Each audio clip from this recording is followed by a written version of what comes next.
आप देख रहे हैं सिटी न्यूज झारखंड।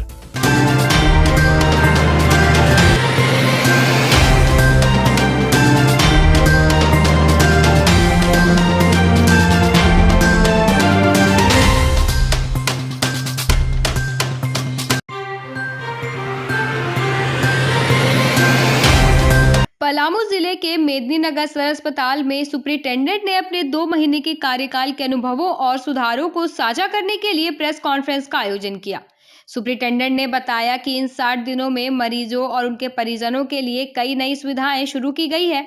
सबसे पहले ओपीडी के समय में वृद्धि की गई, जिससे मरीजों को अधिक समय तक डॉक्टरों की सेवाएं उपलब्ध हो सके। आयुष्मान भारत योजना के तहत इलाज की राशि में भी उल्लेखनीय बढ़ोतरी की गई है। इसके अलावा स्कैन एंड शेयर सुविधा भी शुरू की गई है, जहां मरीज अपने आधार कार्ड से स्कैन कर तुरंत पंजीकरण करा सकते हैं, जिससे समय की बचत हो रही है। सदर अस्पताल में मरीजों की सुविधाओं को और बेहतर बनाने के लिए कई महत्वपूर्ण कदम उठाए गए हैं। पार्किंग शुल्क को पूरी तरह से समाप्त कर दिया गया है, जिससे मरीजों और उसके परिजनों को राहत मिली है। पोस्टमार्टम और इमरजेंसी सेवाओं में भी सुधार किया गया। पैथोलॉजिकल टेस्ट अब पूरी तरह फ्री ऑफ कॉस्ट है, चाहे मरीज बीपीएल कार्ड धारक हो या ना हो। हालांकि अल्ट्रासाउंड और सीटी स्कैन की सुविधाएं वर्तमान में बाधित है, लेकिन सरकार से फंड आने के बाद इन्हें जल्द ही बहाल कर दिया जाएगा। रेडियोलॉजी विभाग के लिए भी नई व्यवस्थाएं लागू करने की योजना बनाई जा रही है। सुपरिटेंडेंट ने बताया कि सिटी स्कैन सुविधा को ग्राउंड फ्लोर पर शिफ्ट करने की प्रक्रिया शुरू हो चुकी है। पहले इसे प्रथम तल्ले पर लगाने का प्रस्ताव था, लेकिन वजन क्षमता का प्रमाण पत्र न मिलने के कारण इसे बदलकर ग्राउंड फ्लोर पर इमरजेंसी और सर्जरी के लिए चिन्हित कमरे में स्थानांतरित किया गया है। इमरजेंसी सेवाओं को बाधित न करने के लिए वैकल्पिक व्यवस्थाएं तैयार की जा रही है। यह निर्णय विभाग के सभी प्रमुख के साथ विचार विमर्श के बाद लिया जाएगा। अस्पताल प्रशासन को उम्मीद है कि सरकार से सहयोग मिलने पर सभी लंबित सुविधाएं जल्द ही उपलब्ध कराई जाएगी। मेरा 2 महीने का कार्यकाल पूरा हो चुका है, तो उस 2 महीने के कार्यकाल में मेरे 60 दिनों में अस्पताल में जो सुधारात्मक कदम जो मेरे द्वारा उठाए गए हैं उसकी जानकारी को साझा करने हेतु एवं भविष्य में हमारे अस्पताल में हमारे मरीजों एवं उनके परिजनों को जो जो सुविधाएं दी जाने वाली है उसकी जानकारी साझा करने के लिए ये आज की प्रेस कॉन्फ्रेंस बुलाई गई थी। क्या पॉइंट हो गया अस्पताल में जो हमने 60 दिनों में जो कदम उठाए हैं उसमें सबसे पहले तो हमने ओपीडी का टाइम को बढ़ा दिया है। तो जाड़े के दिनों में जो दूर दराज से हमारे मरीज आते थे उनको ये सुविधा अच्छी लग रही है, और नेचुरली जो है जब 2 बजे का समय हो जाता है तो डॉक्टर लोग भी हमारे यहाँ 2 बजे रहते हैं। और उसके बाद और जो हमारे द्वारा किया गया है आयुष्मान की राशि में बढ़ोतरी कर दिया गया है। जो आयुष्मान पहले महीने में 60 से 90 केस होते थे, आज की तिथि में 300 केस हो रहे हैं। और ये स्कैन एंड शेयर फैसिलिटी हम लोगों ने कर दिया है। स्कैन एंड शेयर में मरीज अपना आभा कार्ड से स्कैन कर करके और अपना पुर्जा जनरेट तुरंत करा सकते हैं। इसमें मरीजों को समय की काफ़ी बचत होती है।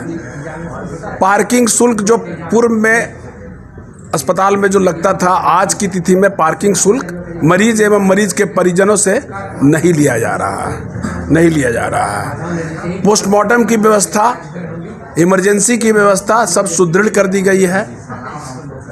आपका ये सर्जरी जो है, नंबर ऑफ सर्जरी जो हमारे यहाँ पूर्व में हुआ करती थी, अभी सर्जिकल ऑपरेशंस की संख्या भी बढ़ गई है।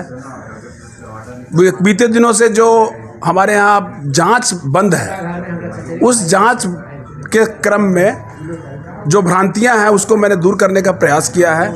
हमारे यहाँ मेडाल के द्वारा सभी तरह के पैथोलॉजिकल टेस्ट आज भी फ्री ऑफ कॉस्ट, चाहे वो बीपीएल के हों या एज पर नॉर्म्स, जो बीपीएल के हैं उनको फ्री होता है, जो एपीएल के हैं उनका जो प्रेस्क्राइब पैसा है वो लगता है।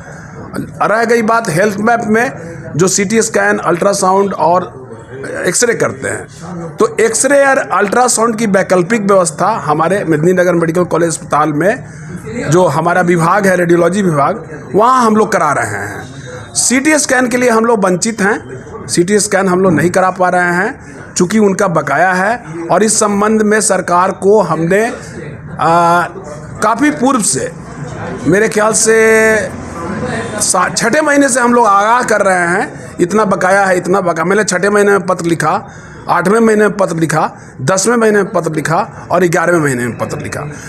लगातार हम लोग भेज रहे हैं चिट्ठी, आवंटन नहीं आ रहा है, चूँकि अभी शायद चुनाव का वक्त था और मॉडल कोड ऑफ कंडक्ट लगा हुआ था।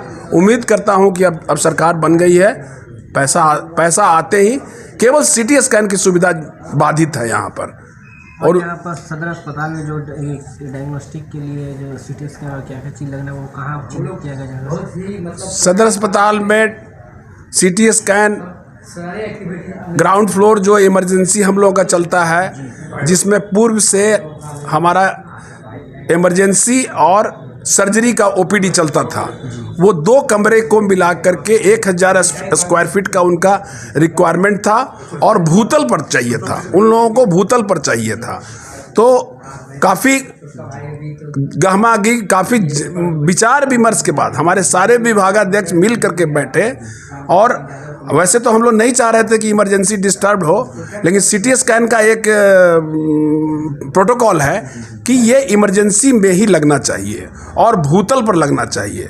तो अभी तो हम लोग इमरजेंसी और सर्जरी दोनों कमरे को सिटी स्कैन के लिए चिन्हित कर दिए हैं। सर कुछ मामला था कि एनओसी का मामला आ रहा था, तो वो एनओसी वाला मामला, एनओसी का मामला ये था कि पहले जो प्रपोज था वो प्रथम तल्ले पर था, तो प्रथम तल्ले में जो वेट बियरिंग भार क्षमता जो एग्जीक्यूटिव इंजीनियर के द्वारा था, उन्होंने भार क्षमता का सर्टिफिकेट नहीं दिया। चूँकि 3 टन का भार है हमारा सिटी स्कैन का, तो वो भार वहन करने में समर्थ नहीं था, और सरकार का गाइडलाइन भी है कि भूतल पर होना चाहिए। तो इसको मद्देनज़र मैंने भूतल के लिए वो दोनों कमरा चिन्हित कर दिया है। अब दोनों जो हमारा इमरजेंसी और सर्जरी ओपीडी जो हमारा डिस्टर्ब हो रहा है, उसके लिए हम लोग वैकल्पिक व्यवस्था अभी से लग जाएं, क्योंकि 29 तारीख से वो लोग सिटी स्कैन वाले लोग काम स्टार्ट करना जा रहे हैं। सर कहाँ पर से मतलब जाएगा, कुछ आप लोग अभी मतलब डिसाइड किए हैं कि नहीं?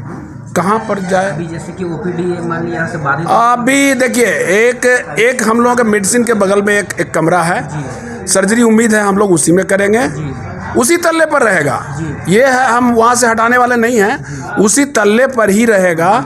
सर्जरी के लिए हम लोग चिन्हित कर लिए हैं कि जो 6 बेड का जो कमरा था शायद हम लोग उसमें ले जाएं, और नर्सेज काउंटर और उधर पीछे का स्पेस में हम लोग इमरजेंसी ले जाएं। लेकिन मेरा पूरा प्रयास रहेगा कि सर्जरी और इमरजेंसी दोनों उसी तल्ले पर समायोजित कर लिया जाए।